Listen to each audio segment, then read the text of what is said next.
Yo, DJ! Are you done mixing yet? You're deep. The Rolex wearing, diamond ring wearing, kid stealing, wheeling dealing, limousine riding, jet flying, son of a gun, and I'm having a hard time holding these alligators. You're talking to the Rolex wearing, diamond ring wearing, kid stealing, wheeling dealing, limo jet flying. We Ric Flairing on them niggas. We Ric Flairing on them niggas. You talking to the Rolex wearing, diamond ring wearing, kid stealing, wheeling dealing, limo jet flying. We Ric Flairing on them niggas. Jack, we Ric Flairing on them niggas. It's apparent these girls staring. I'm Ric Flairing, gold across my chest. I'm fresh to death. I'm Paul Bearing, not at all scary. When I open like Betty Wops, they find to these Urkels that's going in like a carry shot. Woo! I'm going in like a Mary Pop off that Mary Crop at the top flow at the Marriott. So questioning me is like questioning you. See, we the best dressed, so come and get blessed with the crew. Not one but two, different ways to slaughter your crew. Committed tat across the chest, I guess she blessed with the truth. People want to see them checks, representation of proof. Living through my elders, trying to resonate to the youth. But ain't nothing to get my flash on. Longevity is heavily embedded in my melanin. Layman terms, I last long. My grind repetitive, I'm smoother than real silk. Lyrical cash cow who can't cry over spilled milk. We in here. You're talking to the Rolex wearing, diamond ring wearing, kiss stealing, wheeling dealing, limo jet flying. We Ric Flairing on them niggas. We Ric Flairing on them niggas. You talking to the Rolex wearing, diamond ring wearing, kiss stealing, wheeling dealing, limo jet flying. We Ric Flairing on them niggas. We Ric Flairing on them niggas. This ain't no normal situation, this preparation with greatness. Industry full of fakeness, it's really up for the taking. See, life is what happened to you, more so how you take it. Don't get stripped of your knowledge and mentally leave you naked. I like to live otherwise. I'm sorry that I'm fresh to death. I put the polo and apologize. See, Black Sun, we ain't nothing like the other guys. Quit to socialize, we organize, then we mobilize. Off the deep end like a scuba diver. And no confusion, just keep it pushing like Uber drivers. Woo! Business fresh just like a supervisor in a Gucci visor. Can't find a smoother rhymer. You're talking to the Rolex wearing, diamond ring wearing, kiss stealing, wheeling dealing, limo jet flying. We Ric Flairing on them niggas. We Ric Flairing on them niggas. You talking to the Rolex wearing, diamond ring wearing, kiss stealing, wheeling dealing, limo jet flying. We Ric Flairing on them niggas. We Ric Flairing on them niggas. Yeah, DQ baby. Shout out that boy Nigga for that fire track. Hey, Black Sun, sun up. What's up, Vinny Vegas? What in Vegas? Yeah. Shout out Pharaoh's Kids, D-Face, yeah, Bubba C, yeah, Ric Flairing on them, Ric Flairing on them, Ric Flairing on them, Ric Flairing, son up, baby. Yo, DJ! Are you done mixing yet? You're deep.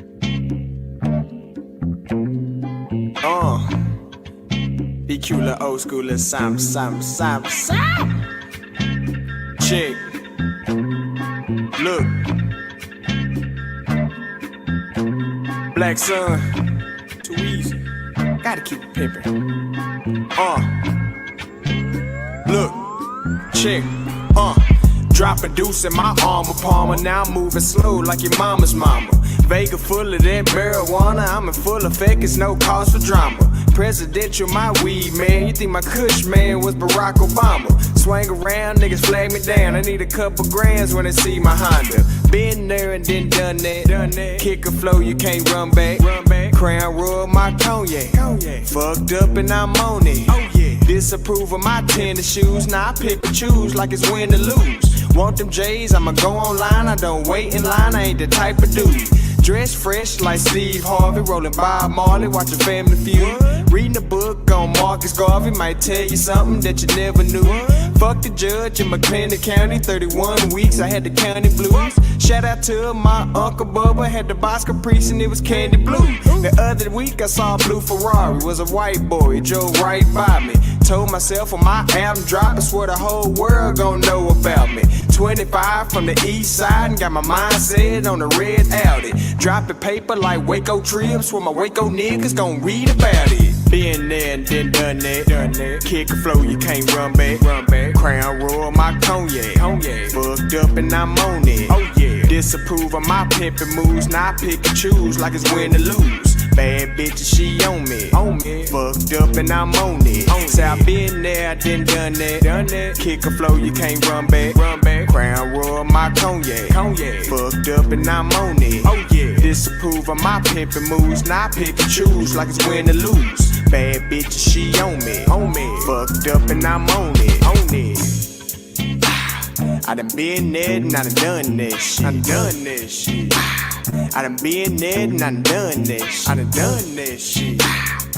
been there and I done this shit. I done been there and I done this. On 35 and this 420, fresh out of jail, about to roll a L. First blunt of the fucking day and it's 10 o'clock and I'm mad as hell. Got work at midnight, so I ignite and I take sail. Can't survive off what I scribe, and my government job, it pays well. On the highway in an old mood, jamming old school. I'm just an old dude in a young body. Finna knock down this little young hottie, cooking soul food. I'm so smooth. Silk draws couldn't fuck with me. She blowing my pop, but I'm sucker free. You paying for the trap, but I fuck for free. Lucky me. Been there and then done that. Kick a flow, you can't run back. Crown royal, my cognac. Fucked up and I'm on it. Oh yeah. Disapprove of my pimpin' moves, now I pick and choose like it's win or lose. Bad bitches, she on me. Fucked up and I'm on it. Say I been there and then done that. Kick a flow, you can't run back. Crown royal, my cognac. Fucked up and I'm on it. Oh yeah. Disapprove of my pimpin' moves, now I pick and choose like it's win or lose. Bad bitches, she on me. Fucked up and I'm on it. I done been there and I done this shit. I done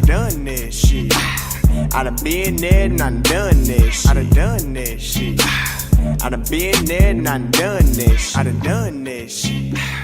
done been there and I done this shit.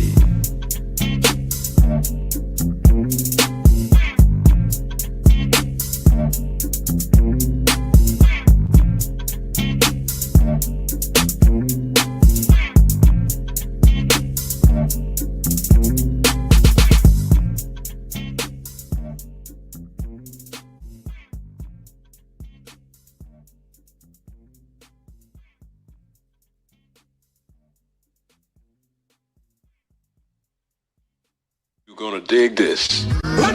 Hey, yo, Scotty, you going crazy for this one. We see what you're doing, we salute you. Hey, let's get it started. It's backpack, capital one. What's in your wallet? Got a call from my man, A. Scott. I said I got it. Love that you highlighting all of these black colleges. Try to pay me for doing this. Look, bruh, if you don't get off my line with that foolishness, voice of the Swac, pull up where you at, no cap. If the Brody is speaking the soft facts, my advice, tune in to every show. Captain Petty, but we know that the sergeants are with the smoke. Speculate, just tell me what is we doing. Get into it, okay, look, I'ma say this and keep it moving. My boy Scotty, man, he offer the least. Black grad, paying college, I'm glad that he called me. Walk it, cause we all been taught that talk is cheap. Even primetime knows Scott for the HBCU streets.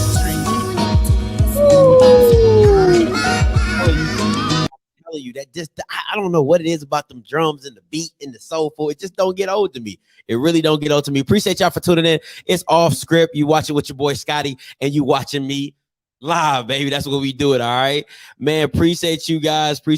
Listen, you know what it is. Today is a JSU day, so I had to go with the JSU bandwagon hat. You see it. Bucket it's on. It's official. We here. Listen, before I get to my very, very special guest, I want to do a quick announcement.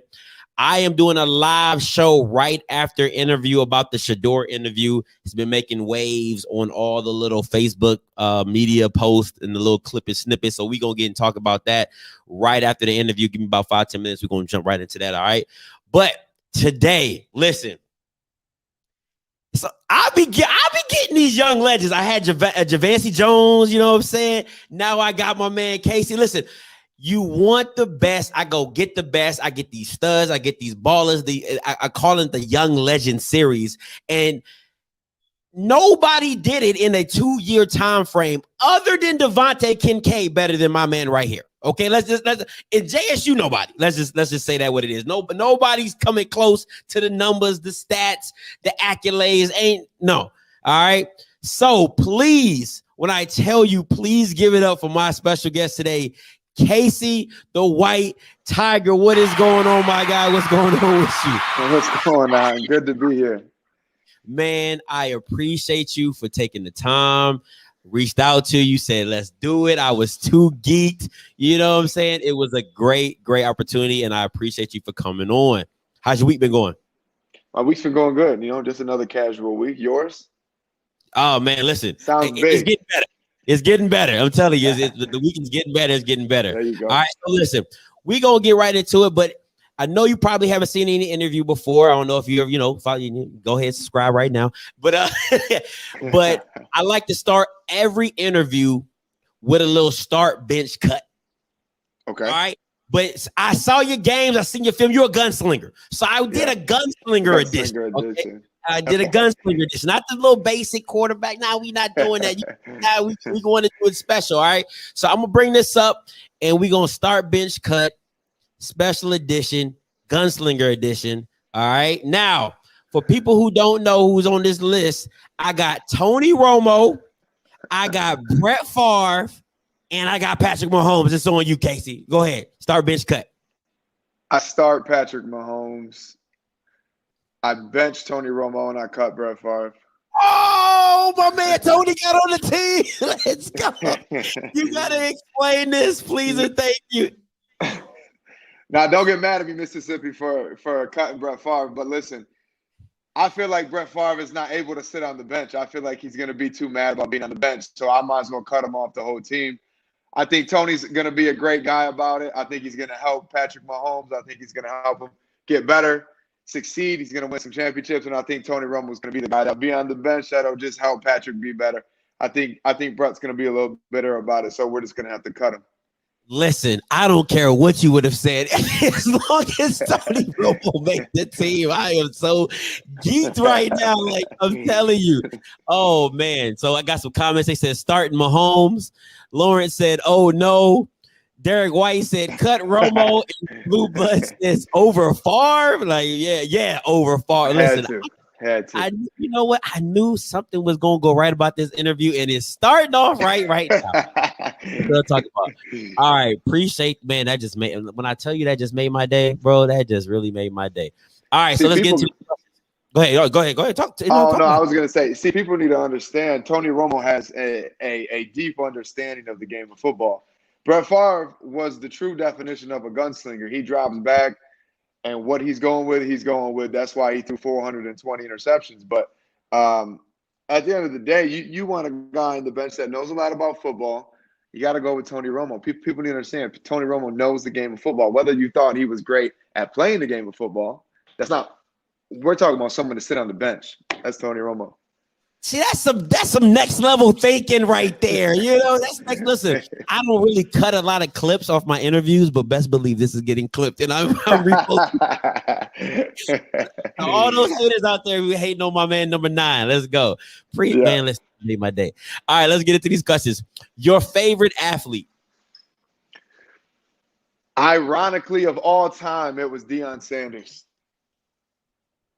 Of all time, it was Deion Sanders. I just felt like to juggle 2 sports the way he did and to play offense and defense at the highest level of the game, it was just something, obviously when I was a kid, I just thought it was the most incredible thing I've ever seen. And he transcended the game, just the way he presented himself. I don't present myself as a quarterback like that, but there was something about his energy that was just like, to have that level of confidence. It's just come out like you own the world, like you own the stadium.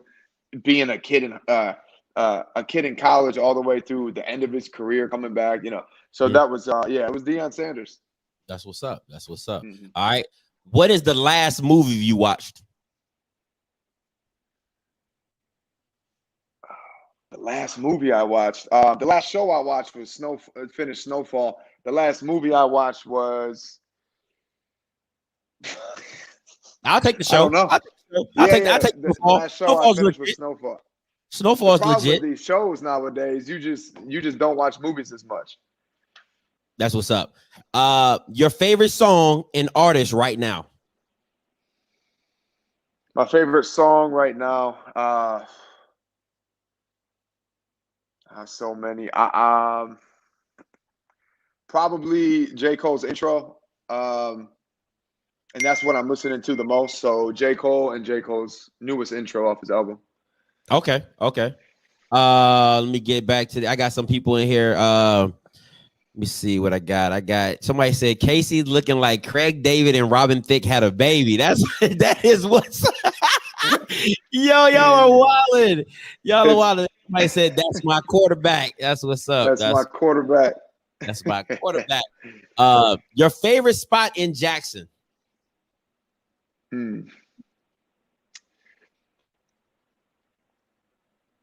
don't want to hurt nobody's feelings, but I feel like when I was there, it was a little hole in the wall spot that was right outside the university. I can't remember the name. You just get like a no. You just get like a big tray, and I used to get like the chicken and rice. Listen, I got some comments coming in. I got somebody said Stamp, somebody said Boston's, somebody said 900. Right, Boston's. Okay, yeah. Boston's. All right, because hey, they was gonna hit you up. They was gonna say all of them. They had to get it out of me. Your favorite holiday? Favorite holiday, I think is probably Halloween. I love the family time during Christmas, but I don't know. I just like Halloween. I just like getting into it. I like dressing up. I like just being stupid for a day. I like, making the treats that come along with it. You can pretty much bake anything you want that day, and everyone's okay with it. So I would have to say Halloween. I also like the weather during Halloween more too. So that's just like, with the trees changing colors, it's just like a nice day. And so Halloween. Fall. It's that fall, that autumn season. Yeah, exactly. Now, if money was not an option, what would you buy? What would I buy if money was not? Probably an island. An island. I said that. I mean, why not have an island, right? Yeah, get your own spot. Your own island. All right, this is one of my favorite questions, though. Any pregame routines or rituals you had to do before a game?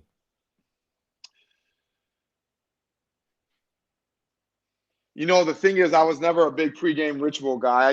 I never got there was one time in college where someone was complaining about their shoulder pads, and it's not like I practiced with a different pair or something. I just practiced with the same pair. So, spur of the moment, it was maybe like an hour before the game. I was like, well, you want to switch shoulder pads before the game? And they're like, but you can't just switch shoulder pads before the game. Like, it's not like you need to have a system and know how the shoulder pads work. And I was just like, it just never occurred to me that like, people are so superstitious and in like a rhythm that makes them feel comfortable before these big moments. But I felt like my comfortability came of just not having the same thing happening, the same kind of setup every week. Because then if something goes wrong in that week where you can't do that, now you're in your own head thinking, oh shit, am I going to play good? Like, how's this going to go? Because I didn't get to do all the ritual things that I normally do. So for me, it was just like, I don't want none of that. If I switch it up on the spot, then I'm still comfortable going in and being able to being able to perform my way. So no, I never really had no ritual before games. That's okay. That's you probably you're the only one that's ever said that. Like that's in having that different mindset. That's pretty cool. That's dope. Mm-hmm. Now, who got you into football? Well, I think just growing up around my dad always playing, and then one of my older brothers just playing. Just I think within within my family, it was so competitive. I just saw like, my dad was really good. My brother was doing well. So it just happened. I started playing when I was like 5. So it was something where that was my biggest motivation too, just to be better than everyone that was in my, it was kind of like that internal, that inside the family competitiveness, that it was like, I'm going to be better than everyone inside my family first. And then it just kind of went from there. That's what's up. Okay. Now, when did you know you were a quarterback? Like, did you like, okay, like I like to get an example, like Archie Manny's grandson, like he's just been playing quarterback. Right. You know what I'm saying? So a lot of players, they start off running backs, receivers. When did you know, like, hey, this is me? Yeah, so it happened when I was young. I started playing when I was 5, and then when I was around like 7 or 8, my older brother was playing receiver, and my dad was he played D-back and receiver. So I told my coach at the time, I was like, hey, listen, like, I don't want to play quarterback. Everyone else in my family played like receiver or like safety or D-back. So I'm going to play receiver or D-back. So he went and told my parents, he's like, listen, Casey told me you want to play receiver. He's like, that's fine, but there's going to be nobody that's going to be able to throw him the ball. So he's going to have to drop back, throw the ball, and then go catch it himself if he wants to play receiver. So then I was just like, you know what? I guess I'll just stick to playing quarterback. And then I just ended up playing quarterback for the rest of my life. I like that. That's definitely different. That is definitely different. All right. Now, let's take it back, right? High school football in Michigan. How was that? In Grand Rapids? How was that? Like, I don't really hear too many people coming out of Grand Rapids.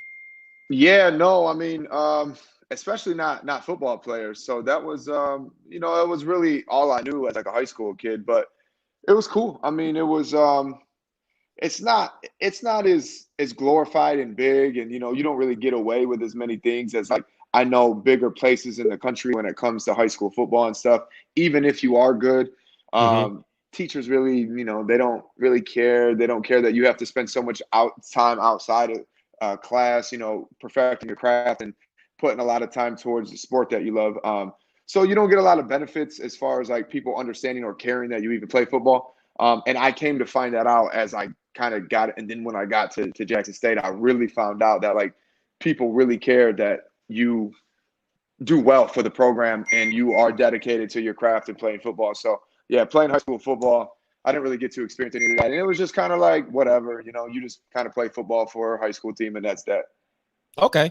Now, after your time away, you go to Grand Rapids Community College. You had 1 year to do work. What was your mindset going into that 1 year at Grand Rapids? Yeah, that was like that was like my second chance. That was my chance at redemption, my first chance at redemption.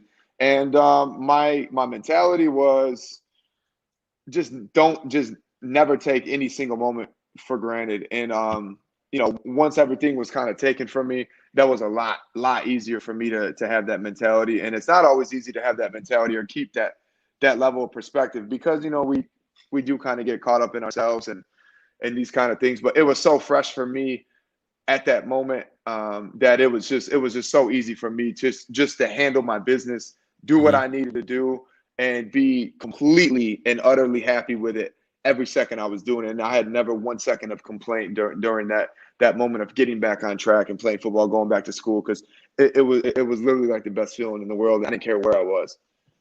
He said it could have been a $10. I'm playing football. Yeah. Now, this next section, Casey, is called Who Is, right? We're doing a Jackson State Who Is edition. I'm going to ask you a question. It could be you. It could be any of your teammates during your time at Jackson State. All right. Mm-hmm. Who was the fastest on the team? It was either BJ Lee or Rico Richardson. All right. Who talked the most trash on the team? Donovan. All right. Now, on that same team, who would you take to a fight? My best friend, Rennie Rollins. Mm-hmm. Any particular reason why he just got your back? That's my guy. I just feel like we would be like that scene in Rush Hour when he's like, I go this way, you go that way, and it would just be like we was always on the same page. Yeah. All right. Do you have a sister? I don't. No. Okay, great. This is a great question then. If you had a sister, who on the team would you let her date? Oh man.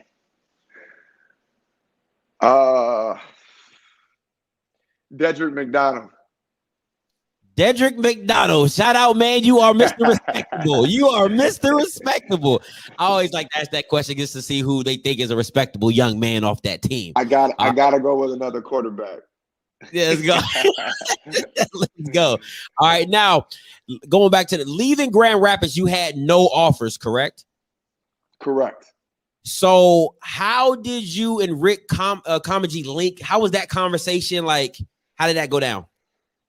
Yeah, that was a process, because obviously every person who called me based on like national rankings and what I was doing compared to the other quarterbacks in the country, and just like, you know, our team was nationally ranked in like the top 3. So I got a lot of phone calls, but once it found out what the PR was going to be, there was a lot of people who just turned it down and said, sorry, like that's not for us. So when Jackson State called, did I get really excited about it? No, because it was the same kind of conversation. I was like, yeah, okay, you're going to call me back. Sure. And then they called me back, and then they called me back. And then later I came to find out, after speaking with Coach Comedy, it was probably after the 3rd or 4th time that I had spoke with a coach, you know, like a Greg Ruffin or Coach Hayes, that had kind of reached out and kind of, progressed the process of more than I've experienced up to that point. So I talked to Coach Comedy probably like the 3rd or 4th call, and there was just so many things that they were doing kind of behind the scenes to get me, not to commit, because I was going to probably commit regardless, but to get me cleared to commit. Okay, cleared. Okay. Yeah, and comfortable, because they brought me for a visit and did all these things that I didn't really necessarily need to do, because, you know, I could have went and sat in a hotel room pretty much the entire time, and that was my decision, because it was my only option to go and play. It was the only team that gave me the opportunity to continue my career. So of course I was going to take that opportunity and run with it. But yeah, it was probably like the 3rd or 4th call with Coach Comedy, and it was good to hear from him as far as being like the head coach and just telling him that he really wanted me and he didn't care what happened, if I was yellow or purple, or if I had done this or done that, or he believed in me and he wanted to talk to me to find out himself. So yeah, that was it was just kind of like solidified the deal for me. Now I was excited to move forward. That's what's up. Now, did you know anything about the Swac before the call? No, nothing at all. Nothing at all. I mean, they literally, like, the coaches literally told me, like, Walter Payton went here, and I was like, okay. And I still had no idea. I'm like, okay. You know what I mean? And then my education started from that moment on. That is what's up. That's what's up. Now, when you got all things situated, you get cleared, you get comfortable. Any nerves in thinking about going to an HBCU, or was it just football? Like, I'm just here to play football. Yeah, no, I mean, I had no nerves as far as any of that was concerned, because my mindset was just playing football. I mean, any situation you go to play football, really, I didn't know that the experience would be as big as it was, and you know, and as opening as it was through the game of football, because, you know, you've been to big football games, you've seen big moments, and you've played football your whole life. So that wasn't, in my mind, it wasn't going to be that much different from me, because it was just football and that's all I cared about. And then, you know, obviously the whole experience gives you things that you could never have expected otherwise. You can't make that shit up in your head that was like, oh, I'm going to experience this and this because I'm so, you know, I'm so known on this type of experience, because I wasn't at all. So like, I didn't even know what to expect. I was just focused on playing football. You know, and you went to my next question. I said, you touched down on campus and how was the college experience? And, you know, you pretty much go to, so let's get, so you touched down in Jackson State in 2010. And I mean, you only go 8-3, 3,600 yards, 41 touchdowns, win Swac newcomer of the year, first team all Swac. Talk about the season, talk about the experience. How was all that?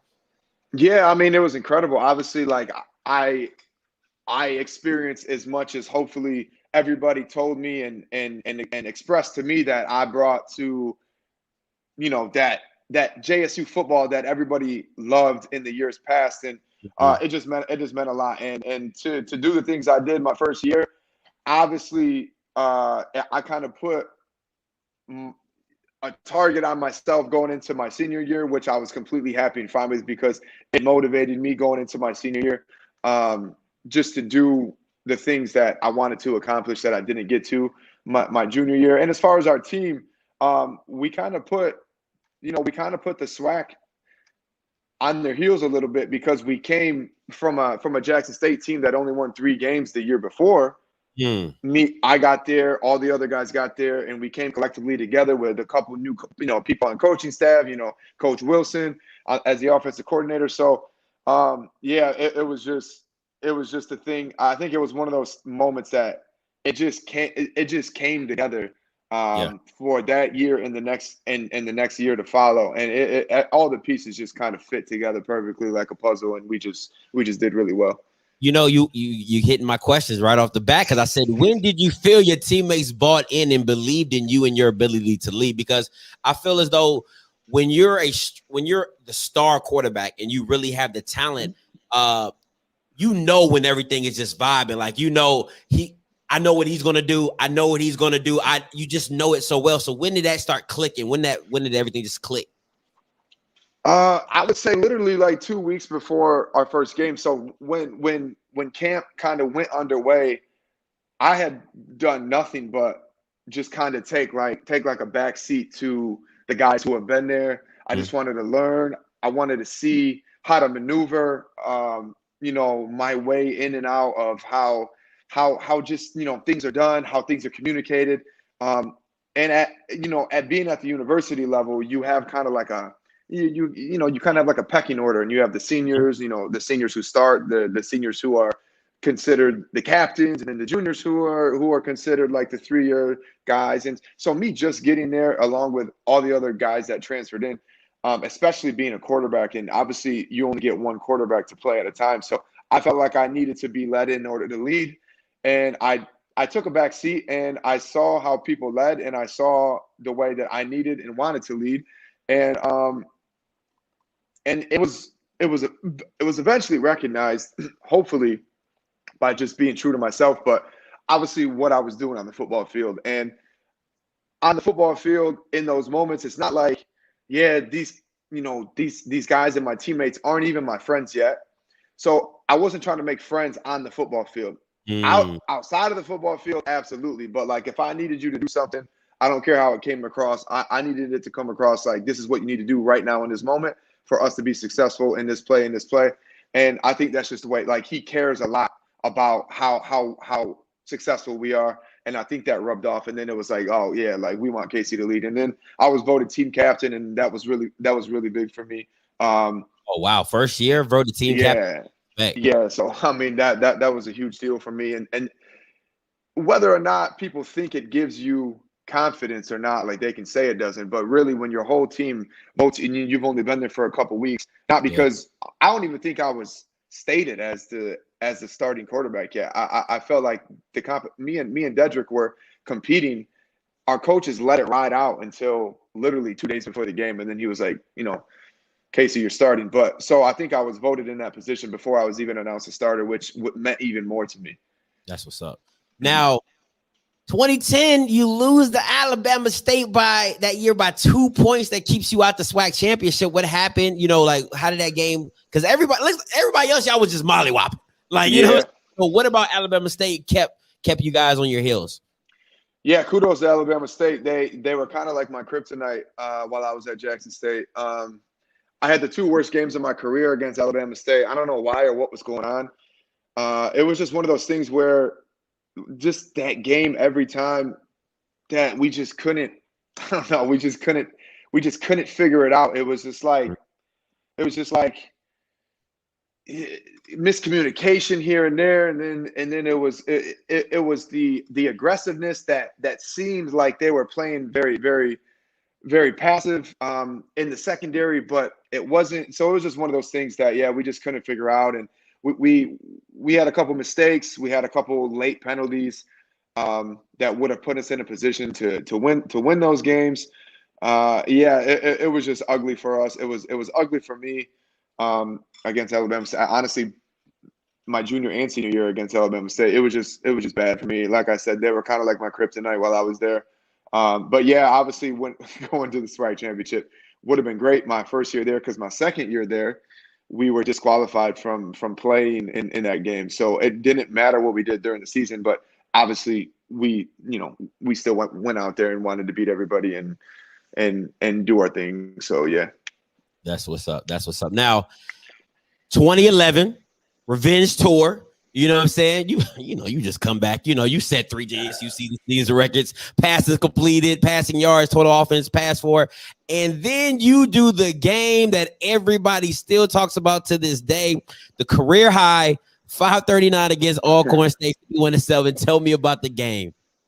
Yeah, I was really looking forward to that game, not because it was Alcorn, not only because it was Alcorn, obviously because it was Alcorn, and there's just that certain level of I'm not going to say hate, but almost like a level of hate for them.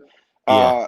And I got hurt the year before, so it was a revenge game for me because I felt like I was on my way to doing all those things. My junior season in that game, I think it was 3 or 4 touchdowns in the first quarter, or maybe going into the second quarter. I was diving for another touchdown, and then I broke my collarbone. So yeah, that was for me. Not only was that my last game ever at Jackson State, that was enough motivation anyway. But it was, I'm going to come back and I'm going to do all the things that I wasn't able to finish. And it was just fun, and it was fun to beat them as badly as we did. And mind you, that was all done in 3 quarters because I sat out the 4th quarter. What?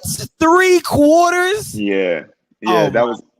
That was it right there. Have a hundo on them boys. Oh my goodness. Now listen, so this is what everybody came to talk about right here. This is what everybody came to talk about. Let me go ahead and bring this up. I need you to walk me through the game, your mindset, all that. Even when they don't end in 6 points. This is this is what everybody talks about this game. Everybody's been on my comments. Let's get to it. So you guys are up. Southern comes back. You know what I'm saying? You guys yeah. You guys do what you do. All right. So you guys go up, boom, hits you back. We up. Game winning touchdown right there. Yep. Oh, nope. Right here, they break. Boom. All right, so we get that. Now 19 seconds left. Now this is what you're okay. They score right here, 45-41. What is coach telling you? What are you telling your teammates? How are you leading in this moment? Yeah, no, there wasn't much conversation. Honestly, at this moment, everyone's like throwing their helmets. The headsets are on the ground. People are leaving the stadium. I think at this point is when we started realizing that Southern fans were chanting to us, like, go home in our own stadium. So everything's happening. It looks like we're in the middle of just being slaughtered. Right, our sideline's a mess.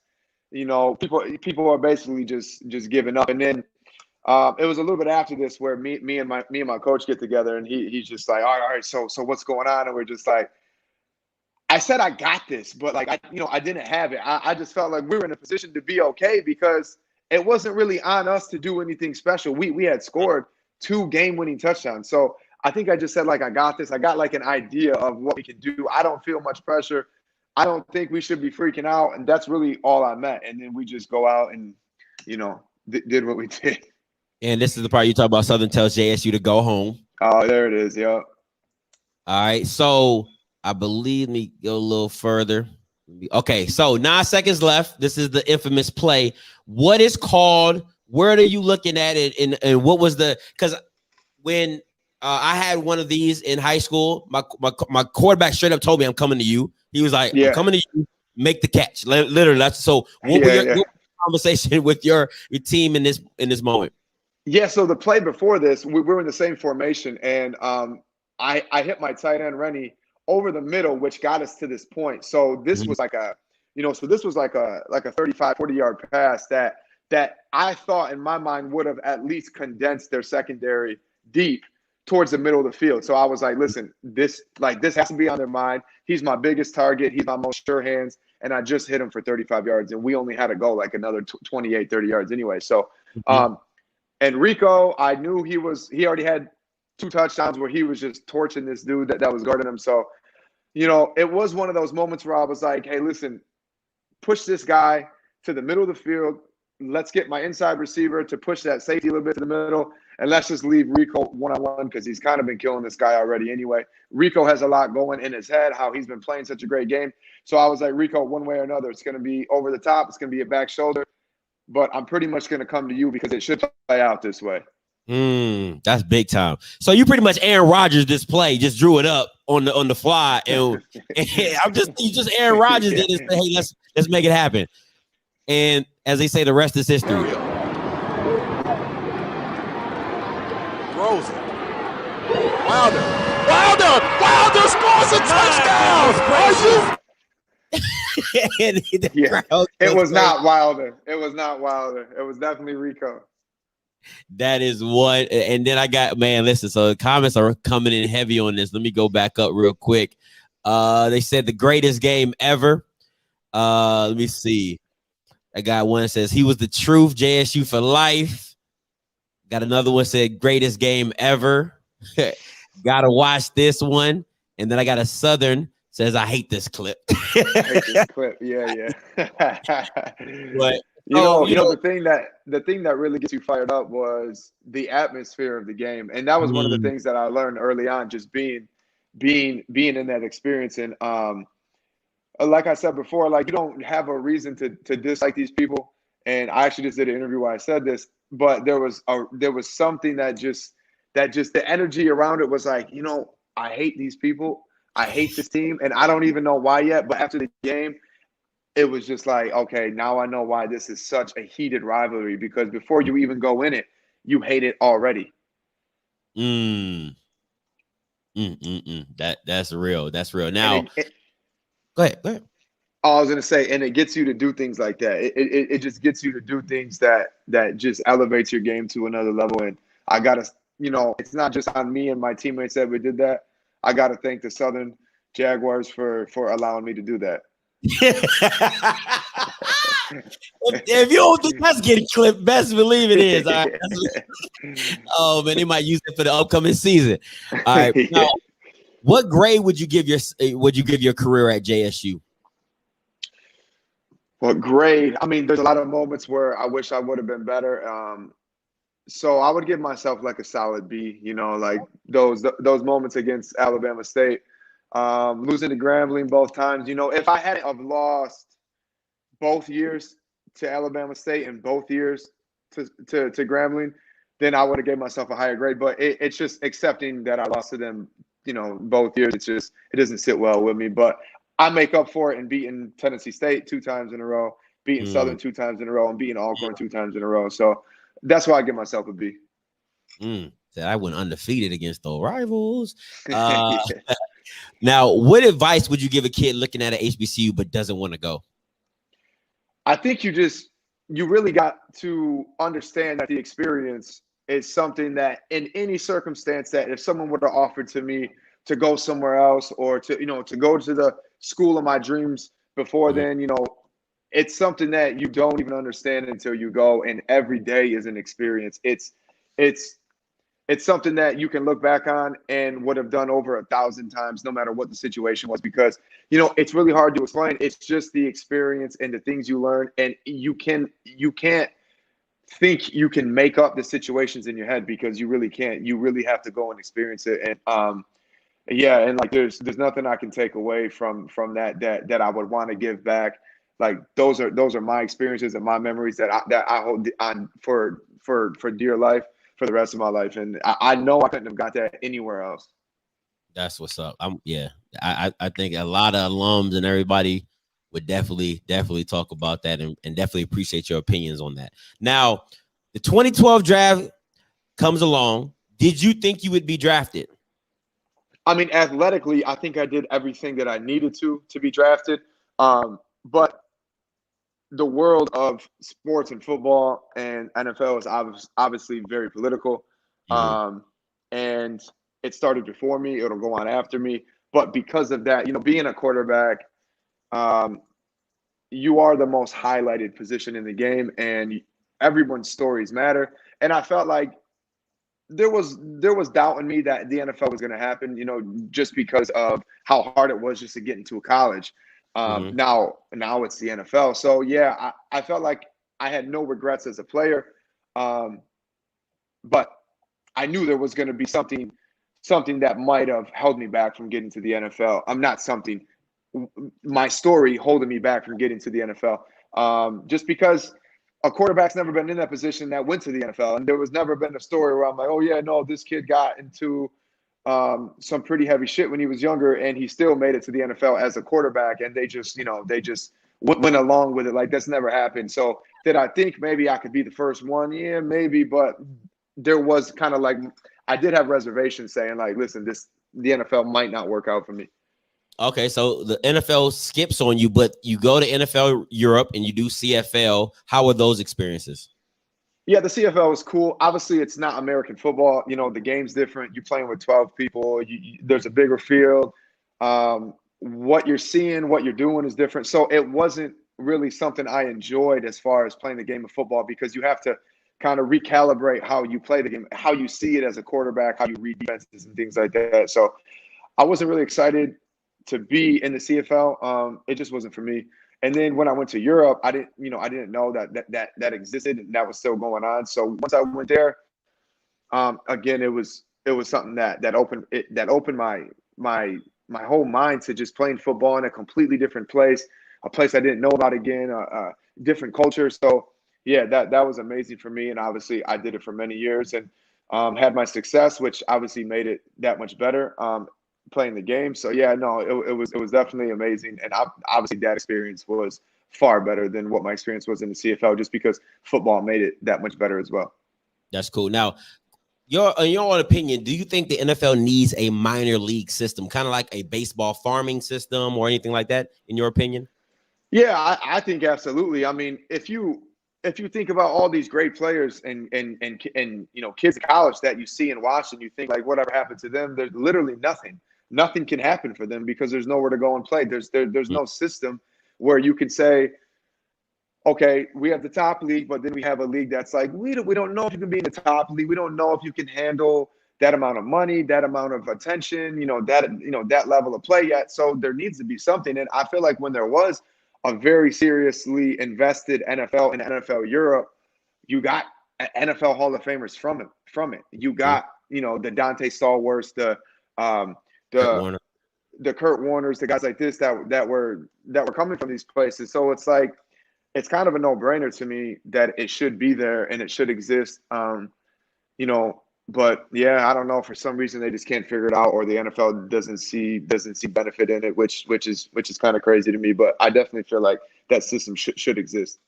Okay, now let's talk about your German football league. How and when does the German football league come into play in your life? Like, how does that? Yeah, like I didn't even, when I'm reading your story, I'm like, what? Yeah. No, so I basically got out of the CFL, and so a player in the German football league who went to the CFL as well, who was kind of keeping notice of, college kids who were getting cut that he thought would do well there. Mm-hmm. Contacted me and was like, hey, would you like to play in the German football league? I'm like, what, they have a football? I didn't even know they had a football team. I was like, yeah, sure. I was like, could you send me some information or like something I can see on it? He was like, yeah, it probably won't be this year, but maybe the next year. I said, okay, yeah, cool. And then a quarterback got injured over there for a club that I ended up going to, and he literally called me back. The coach called me. He was like, hey, you want to come next week? And I'm like, yeah, sure, why not? Like, football is what I love to do, and let's go try it out. So yeah, I went there, and then I never wanted to go back. That was a crazy thing. Like, after I won MVP, I won a championship, and like, this team had just come off being bad the year before. It was kind of like I was always thrown in these positions where, like, I went to high school. A high school team was like 2-7, and then we go to the playoffs for the first time when I get to it, when I finally played, for varsity football. And then like I went to JUCO, and then they were like 3-7. Then we go and we're number 3 in the country the year I get there. Then I go to Jackson State, they were like 3-7, and then suddenly we're competing for the Swac championship. And then I go to this European team, and they won 3 games the year before, and now we go like 14-1. So it was just all the time I get to this team, and I bring what I bring to it, but I feel like all these pieces came together each and every time. And obviously being a quarterback, you have a lot of control over the success of your team. So this graphic right here. So that was just it was kind of crazy when I went there. And I just brought this level of mentality to that space that in this league that it was like I want to go and dominate every game, even though you can kind of pace yourself in this league, because you do have them teams that are just down a little bit and you might be significantly better. But I never treated it like that. So, yeah, I found a home there and I found myself always going back there and liking it more and more. And then I ended up going back for 5-6 years and just absolutely having the time of my life. I mean, the stats alone tell. I mean, this is like Madden. This is ridiculous. 2-time Euro Bowl champion, 2-time Euro Bowl MVP, 4-time German Bowl champion, 3-time. These are Jordan stats for Europeans. So, like, how is the pay? How is the lifestyle? How is the culture accepting of football? Because usually more things in Europe is the football on your foot, not more so American. Yeah, about the culture and things like that. Yeah, no. So, like I said, yeah, I literally went there with the same mentality of just dominating every game, no matter who we're playing. And that was my mission. And like, obviously I did it very well where I started getting recognized as like the best player to ever play in this league and come through this league, and articles about how it may be unfair for me to be in this league. And that was just gratifying that like my mentality was being recognized, because I literally wanted to be considered dominating every game I went into. Yeah, so obviously like these stats are great. And a lot of people don't understand like these I never played a full season until 2017. Like these are like half season stats, or like 6-7 games already into the season. Yeah. So like I said, I never wanted to go back. So I always said no. Then something happened, that like an injury or like, hey, would you want to come back? And then midway through the season, I would show back up and just be like, all right, I got to dominate this season, because a lot of people might think I'm like out of it or I didn't come. And that was just like, yeah. So, I never got tired of it. It was always fun. And obviously doing these kind of things, I have to give a lot of recognition to my teammates, my team, the organization, my coaches as well. Like they just allowed me to be successful. And yeah, it was a time of my life. So living overseas, how was that as a culture shock? The language barrier. How did you, was it like what's the movie, Loving Basketball, when they just tell you to pass the ball to you? Like yeah. No, I mean, I think it's a great experience if you're open to it, but I think a lot of guys come and go quickly because it is too much of a culture shock, and like they might not feel comfortable in it and stuff. But this wasn't so much of a culture shock to me. A lot of these moments are funny to me. And it's just something that you can kind of laugh off and like kind of just like chalk it up as like once in a lifetime experience. And, everything's paid for, so you don't have a lot of responsibility. It's kind of like going to college on a 4-year scholarship, but you get paid and you get to travel Europe pretty much anytime you want. And like, who doesn't want to do that? Yeah, that's dope. Yeah, so I mean, the pay is cool when you first start there. You get like a base pay. You're not going to come home rich. You're not going to, come home and do whatever you want with your money.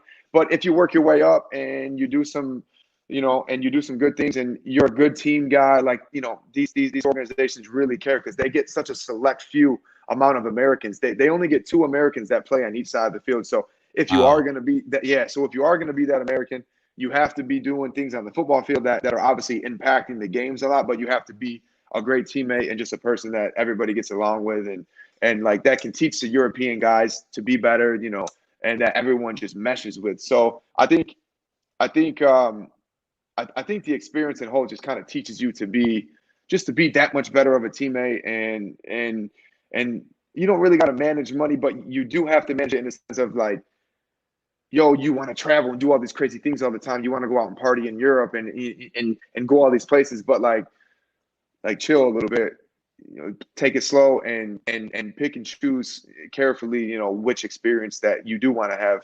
And then hopefully you don't get hurt and you get to come back and keep doing it, and which I was fortunate enough to do. That's what's up. That's cool. Man, listen, when I was like, I ain't even know Germans played American. Yeah. That's different. But you was over there killing it. Now let's get into the new JSU and the new Swac. All right. Mm-hmm.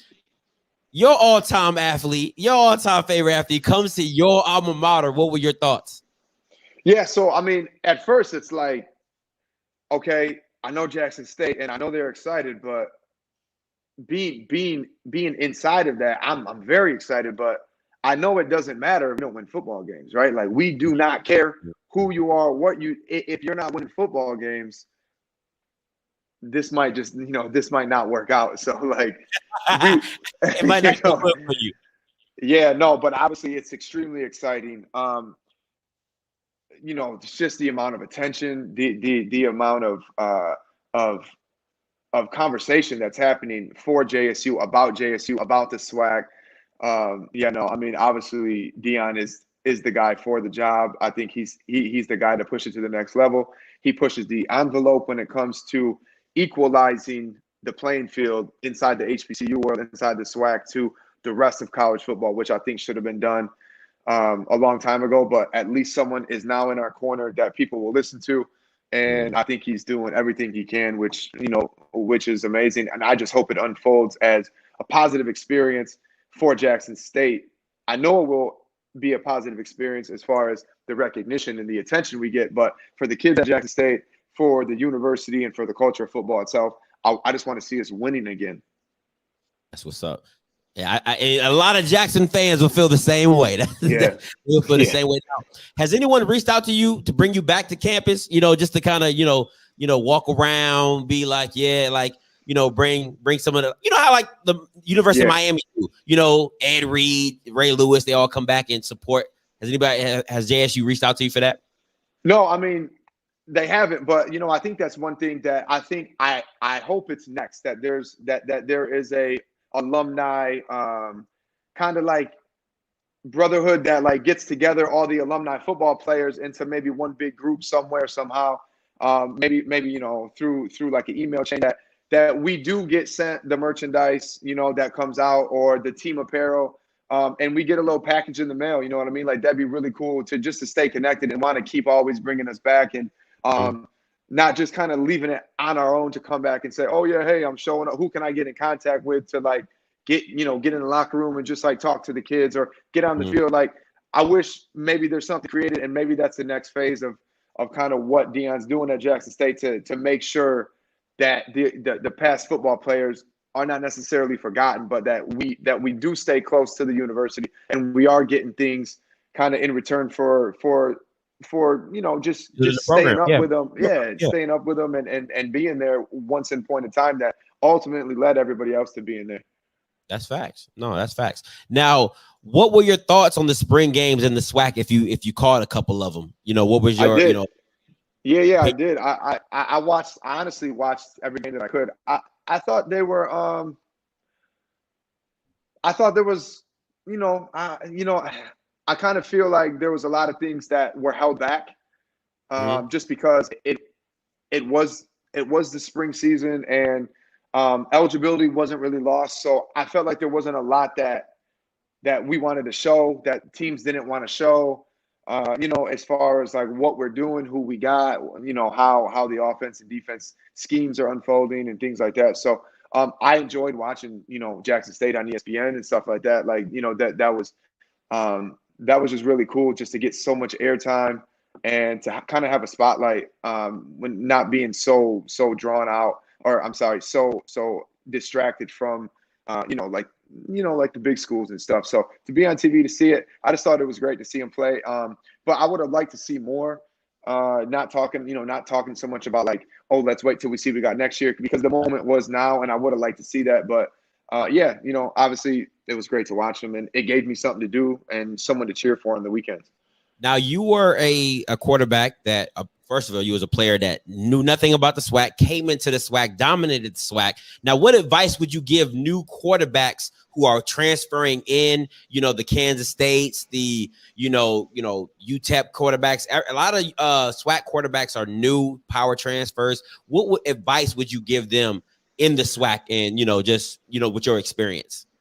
Yeah, so I would basically say what helped me was taking advice from people who have been there, and not just been there a couple years, but people who have been there for years and seen how it's all played out, and just know a lot about it, and just about that whole experience. Like, just really don't go in thinking that you know what you're talking about, or that how it's going to unfold, because you are new there and you don't know how any of this is going to go, and you don't know the rivalry, how deep it goes. Like just be open-minded, learn about those things.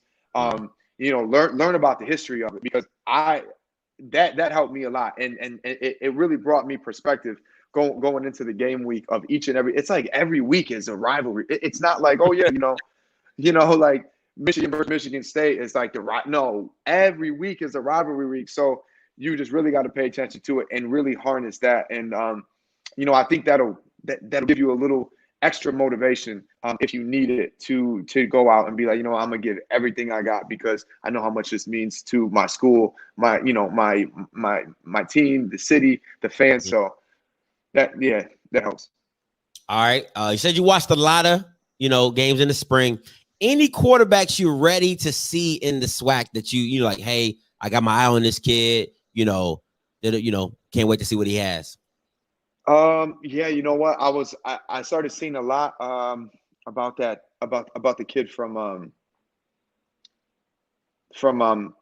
Alabama State or Alabama A&M. Oh yeah, Alabama A&M. Kid from Alabama A&M. Yeah, yep. So I seen like 3/4 of the game for Jackson State this past spring. And then I started looking up his videos and stuff. So I'm excited to see this kid again. I thought this kid was playing really well at a high level. And I'm excited to see whoever starts for Jackson State, of course. Okay. We all know who's starting, but okay. Yeah, I like the political answer though. Whoever is gonna start, I'm excited to see. All right, hey, we coming down to the end, Casey. Real quick, somebody wanted me to ask you, how do you pronounce your last name? Yeah, it's Therriault. Therriault. Oh wow. Okay, cool. Casey Therriault. Yeah. Therriault. All right, now you said it's French? It's French.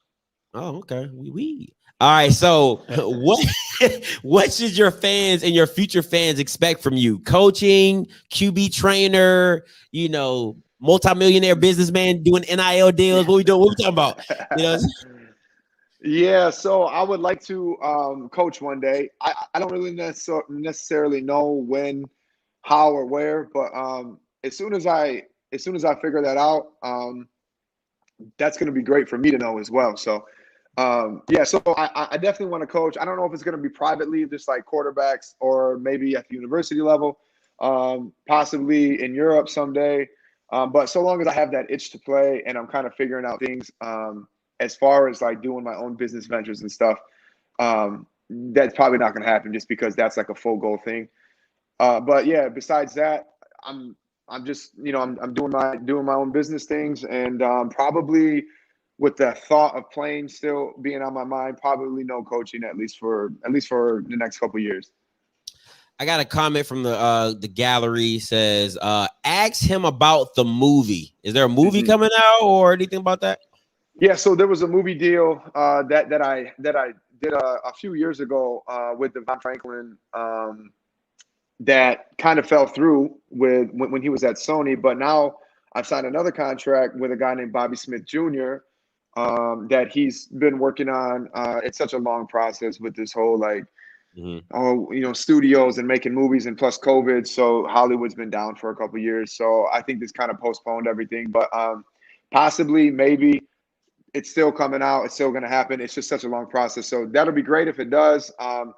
But other than that, I did finish my book recently. So I do want to start pushing this. And this is more of, a movie is going to be great, but a movie is going to be kind of how Hollywood wants it to be. A book is all me from my perspective, telling my story the way I want to tell it, and just giving all the details. Any release date? People listen. You got fans right now. That's pressure right there. It's pressure. No, so no release date yet, but I think in the next 6 months to a year, it should be out full-fledged. Hopefully not this coming football season, but next football season, I'll be able to be down in Jackson at all the games, doing books and stuff like that, and selling books and signing them. So that'll be good, and hopefully it'll be Deion's 3rd year, which will be usually it's the coach's best year. So I think maybe we can all get together and, like I said, put those puzzle pieces together and kind of bring it all together in 2022. So yeah, we'll see. Man, listen, you know, you can always come back on here and promote the hell out that Jay. You know, I'll be right here by the book. All right, so we coming down, exactly. we coming down to the end, Casey. This last section is called This or That. I'm gonna give you two options. You pick the best option for yourself. All right. All right. All right. Two. Gatorade or Powerade? Gatorade. All right. City or country?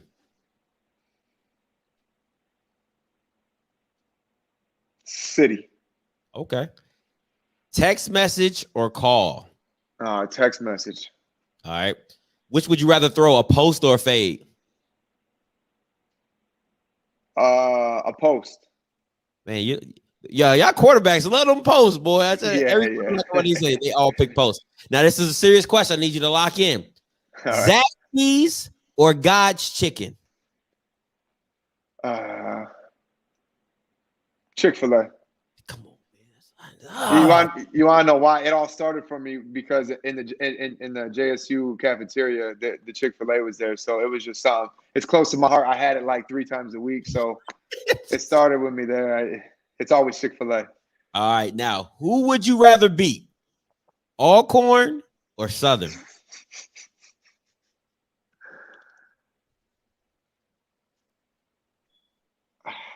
Man, that's brutal. I really don't want to be either of them. I would have to say. Oh, I said beat.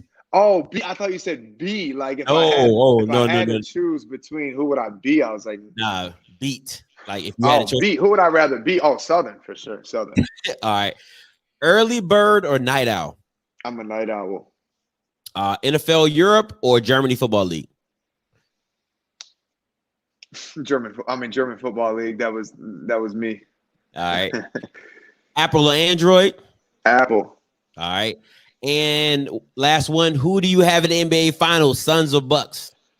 Honestly, I haven't even been watching or paying attention, but I know, I kind of feel like Chris Paul may deserve a title, so I'm gonna go with the Suns. That's what's up. Now, hey Casey, I appreciate you, my guy, coming through on the channel. This is your time.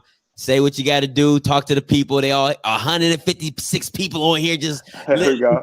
In the you, it's all on you, my guy. Yeah. Shout out to everybody who supported me, and gave me this opportunity in Jackson. All the fans there who always continue to show support. I appreciate it. All the comments and all the messages I always get. I always appreciate that. Always my teammates, I never get to talk to them or per se. I appreciate being welcomed with open arms. It made me comfortable. It made me confident to do the things that I did there. Obviously, my parents, my family, I appreciate you for this interview and everything in the future to come. I'm excited. I hope you guys are too. And I just want to, always stay close and pay attention to what's going on at Jackson and Jackson State. So I hope you're always paying attention to me too. And it's been a journey. It's been a ride, and we continue to be one. Listen, if you want to get rich, just do a QB camp in Jackson. Yeah. Do a QB camp in Jackson. Everybody and their mama gonna come out and listen. Bam. Eventually, I'm doing a tour and I'm stopping through every major city I can, and Jackson twice. That's what's up. Hey, Casey, appreciate you for coming out, my guy. Anytime you want to come on the channel, you are more than welcome. I thank you for your time. I appreciate it. Thank you. Thanks for having me. No problem. That was the legendary Casey White Tiger Therriault. You know what I'm saying? See, I said it all right, man. I'm getting it. All right. So, hey, listen, appreciate you guys for tuning in. Listen, I told you right after this, I will be doing an interview on the Shador interview. So make sure y'all tune in, stay tuned for that. And we're going to talk about that. All right. So until next time, you know what I'm going to do. I'm going to holla.